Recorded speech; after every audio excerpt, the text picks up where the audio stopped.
Hello बच्चों, देखो यार इस क्वेश्चन में क्या है कि एक पुली है।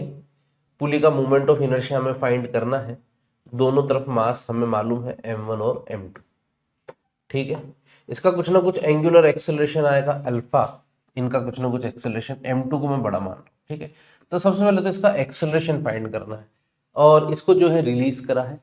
ये 81 सेंटीमीटर गिरा है 9 सेकेंड में। तो S equal to half a t square लगाएंगे अपन। ठीक है, एस यानी कि डिस्प्लेसमेंट कितना है 81 सेंटीमीटर। ठीक है, हाफ एक्सेलरेशन टाइम इसको लगा 9 सेकेंड का, तो 9 का वर्ग हो गया अपने पास 81।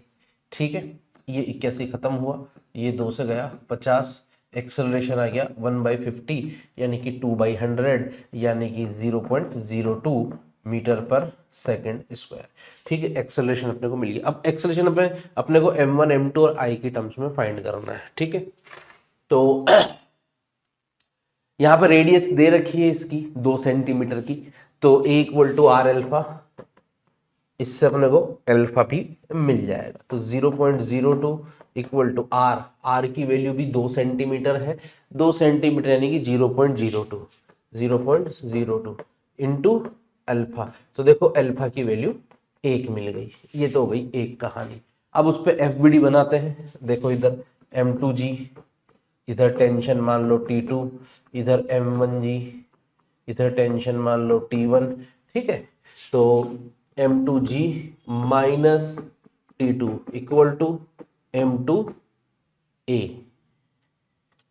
इसी तरह से m1g sorry T1 minus m1g minus m1g equal to m1a।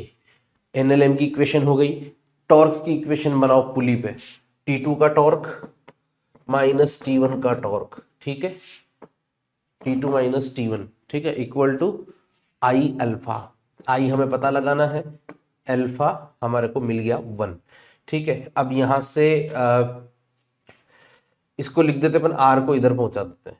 ये जो आर है इसको इधर पहुंचा देते हैं। ठीक है, अब इन तीनों इक्वेशन को अगर मैं ऐड कर दूंगा तो मेरे पास बनेगा m2 माइनस m1 इंटू जी। ठीक है, T1 T2 कैंसिल हो जाएंगे। देखो T2 T2 T1 T1 ये कैंसिल हो जाएंगे। इधर मेरे पास क्या बचेगा, इधर मेरे पास बचेगा ऐड करा ना अपन ने, तो m1 plus m2, m1 plus m2 into ए, और ये r बाई अल्फा को a लिख देते हैं, अल्फा बाई आर को a लिख देते हैं। a बराबर आर अल्फा है ना, तो नहीं कैसे लिख देते हैं, गलत हो जाएगा ये तो। हमें अल्फा की वैल्यू लिखनी पड़ेगी a बाई आर।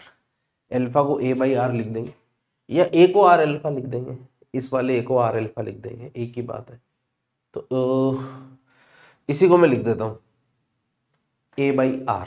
तो ये बन जाएगा m1 plus m2 plus I by R square into A. ठीक है, अब ए की वैल्यू मुझे पता है, m1 m2 मुझे पता है, सारी वैल्यूज मुझे पता है। सारी वैल्यूज पुट करने के बाद अपन आई की वैल्यू फाइंड कर सकते हैं कैलकुलेशन करके।